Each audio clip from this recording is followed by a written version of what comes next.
There was a time when some of my closest friends were cam girls. I wanted to share a little personal experience that has stuck with me for a while. About 15 years ago, I moved to a very remote location for a new job. It was a big change, and I found myself with a lot of free time and not many people to socialize with.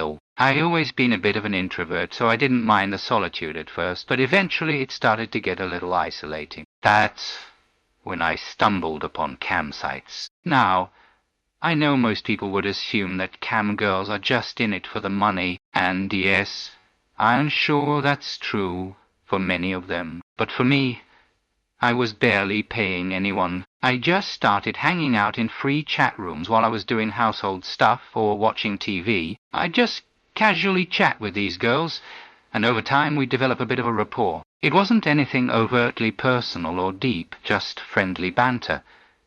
But it was enough to make me feel a little less alone. Eventually, after chatting for months or even longer, I decided to take the next step and pay for a private session. It wasn't about the money or anything sexual. Okay, maybe a little sexual.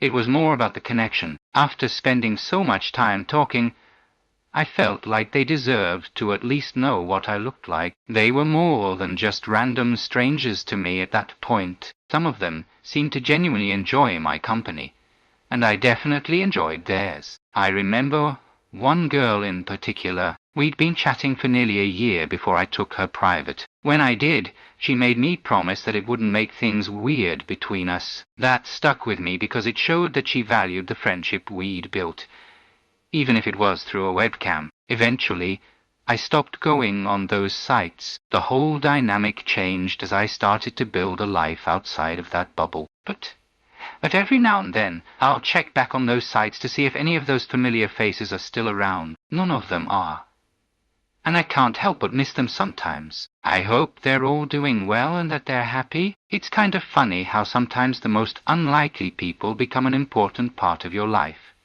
even if it's in a way you never expected. These girls were a big part of my life for a while, and I just wanted to share my story. It's something I'll always look back on fondly.